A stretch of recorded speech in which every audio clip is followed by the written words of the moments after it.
చాలా బాధాకరమైన విషయం.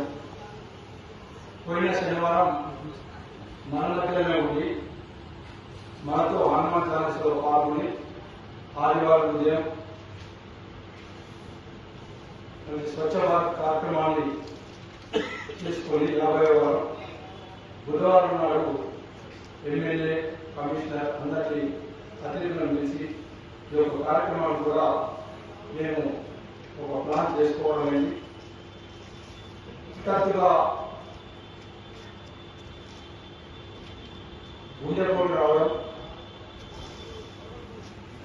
షాకు గురి చేసిన విషయం ఇది. ఇక్కడ మరియు నిజామాబాద్ హాస్పిటల్లో జాయిన్ మృత్యువుతో పోరాడి ఉదయం 3:30 నిమిషాలకు వారు చనిపోయారు. వారి విషయం తెలిసిన వెంటనే అందరము ఈ కాలనీ మొత్తం శోక సముద్రంలో మునిగిపోవడం జరిగింది. ఒక మంచి మనిషి ఎవరిని నొప్పేయకుండా 1968లో జన్మించి 24లో 16వ తేదీలో చనిపోయి 18వ తేదీలో చనిపోయడం చాలా చిన్న వయసే, 55 సంవత్సరాలు. పత్రికా రంగంలో ఎనలేని సేవ చేసి మొదలుగా పొద్దుల్లో పనిచేసి తర్వాత ఈనాడు టౌన్ రిపోర్టర్గా వచ్చి అంచెలుగా ఎదిగి స్టాఫ్ రిపోర్టర్గా అయి ఆర్మూర్ చరిత్రలోనే, జిల్లా చరిత్రలోనే 2014లో నరేంద్ర మోడీ గారు, రామోజీరావు గారు స్ఫూర్తితో స్వచ్ఛ భారత్ ప్రారంభించిన వెంటనే అతను స్వచ్ఛ భారత్ కార్యక్రమాన్ని ప్రారంభించారు. దాదాపు 150 వారాలు కంటిన్యూగా స్వచ్ఛ భారత్ చేస్తూ 100వ వారాన్ని మన కేంద్ర మంత్రివర్యులు బండారి దత్తాత్రేయ గారిచే సన్మానం పొంది వారిని పిలిచి వారి ఆశీస్సులు తీసుకొని ఇంకా స్టాఫ్ రిపోర్టర్గా తిరిగే సమయంలో అనుకోని పరిస్థితిలో చెడు విషయాలతో వేరే కొంత విషయాలతో వారి పత్రికాల నుంచి తప్పుకోవడం ఉంది. అప్పటి నుంచి పిల్లల్ని చదివిస్తూ మంచి ఇంజనీరింగ్ చదివి వారికి ఇప్పుడిప్పుడే సెటిల్ అయ్యే పరిస్థితుల్లో ఉన్న సమయంలో అతను అటల్ చేయడం మనందరికీ చాలా శోచనీయ విషయం. వారు చేసిన కృషి, వారు చేసిన అభివృద్ధి కార్యక్రమాలను మనమందరము పూర్తిగా తప్పకుండా పఠిస్తూ మనలో ఒకటిగా వెలుగుతూ మనలో మమేకమై ఏ కష్టం వచ్చినా అతను నిర్వహించుకుంటూ ఒక 3, 4, 5కే వాడు అతను పాలు పంచుకునే వాడు. దాంట్లో నేను ఒకరిని. ఏ నచ్చినా విచారణ చేయడం, నేను కూడా అతను విచారణ చేయడం, మంచి కాంబినేషన్ లో అభివృద్ధి కమిటీ అధ్యక్షులుగా, నేను ఆలయ కమిటీ అధ్యక్షులుగా ఈ సంవత్సరం కాలం చాలా విజయవంతంగా చేశామని చెప్పేసి నేను భావిస్తున్నాను.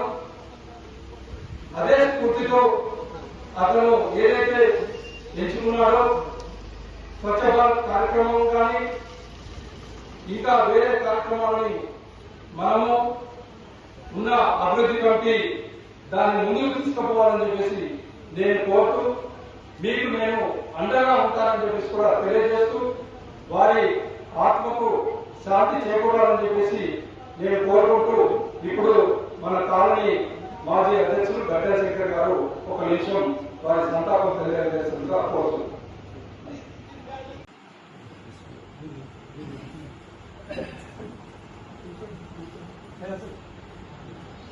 नमस्कार. జర్నలిస్టానికి నా వ్యక్తిగతంగా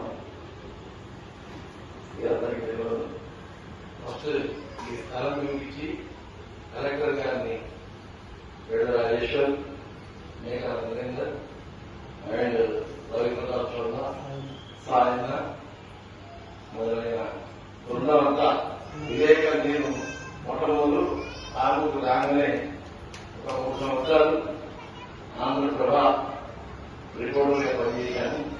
తర్వాత ఈ కాలనీ మార్కింగ్ అయ్యేటప్పుడు నా ప్రభుత్వ ఉద్యోగంలో కన్సాలిడేటెడ్ ఉంటే రెగ్యులర్ అయినాను. ఈ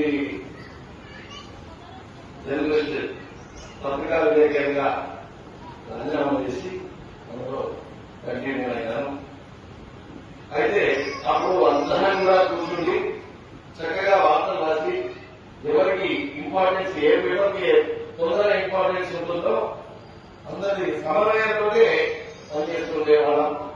ఆ తర్వాత సాయన కొమ్మపల్లి సాయన ఈనాడు విలేకరిగా ఉండే ఆయనతో కూడా మంచి సన్నిహిత సంబంధాలు ఉండే. అయితే ఆయన తర్వాత మన అశోక్ గారు ఈనాడు ఛార్జ్ తీసుకోవడం జరిగింది. అంచెలంచెలుగా ఎదగడం జరిగింది. అయితే ఒక విలేకరి మాజీ విలేకరి ఇప్పుడు అక్షరం ఉన్నంతసేపు అశోక్ జీవించే ఉంటారు.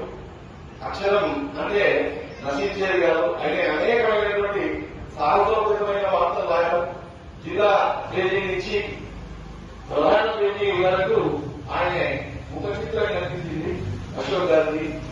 మరి ఇప్పుడు మీరు హనుమాన్ చాలీసులో చదివారు.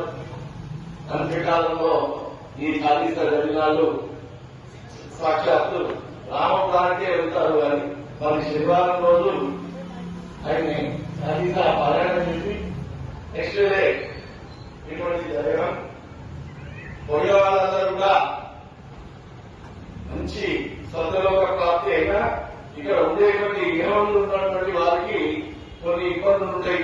ఇంకా ప్రణాళిక పూర్తి చేసుకోకుండా ఇబ్బంది ఉంటుంది. మనకు కోవిడ్ ముందు, కోవిడ్ తర్వాత, కోవిడ్ ముందుకు కోవిడ్ తర్వాత మనం నేర్చుకోవాల్సిన విషయం, మన ఏజ్ను 90 ఏళ్ళ, 100 ఏళ్ళ, 110 ఏళ్ళ అనుకునే వాళ్ళు ఉన్నన్ని రోజులు మంచి పేరు సంపాదించడానికి, మంచి పనులు చేయడానికి మరి మార్గదర్శకంగా ఉండి కోవిడ్ తర్వాత ఇటువంటి గుండెపోట్లు రోజు పేపర్లో చదువుతున్నాం. ఇటువంటి ఆకస్మిక మరణాలు రోజు చదువుతున్నాం. మరి ఉన్నంతకాలం మరి భగవత్ సేవ గాని, సామాజిక సేవ గాని, తల్లిదండ్రుల సేవ గాని మంచిగా చేసి సమాజంలో మంచి పేరు సంపాదించి మనం భగవత్ తండ్రికి చేరుకోవడం మంచిదే.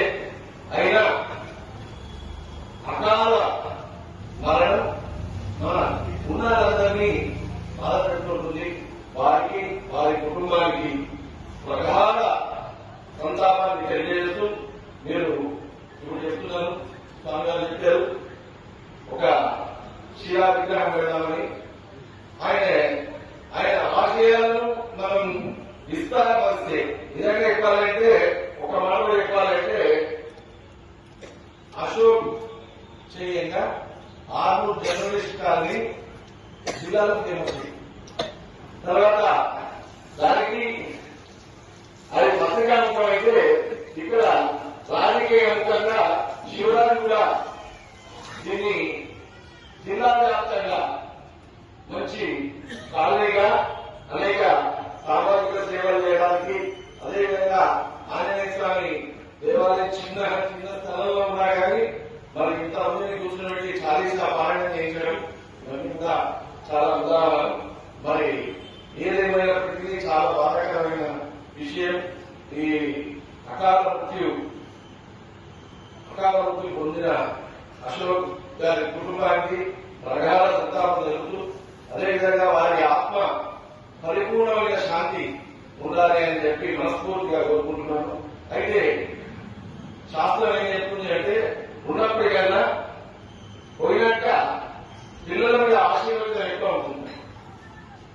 మరి వారి ఆత్మ ఎక్కడ ఉన్నా, ఎలా ఉన్నా, దైవలోకంలో ఉన్నా వాళ్ళ పిల్లలకు మంచి ఆశీర్వచనం వారిని అన్ని వారు కూడా మంచి మార్గంలో నడవాలి, మంచి పేరు తెచ్చుకోవాలని చెప్పి మనస్ఫూర్తిగా కోరుతూ వారికి మరొకసారి సంతాపం తెలుపుతూ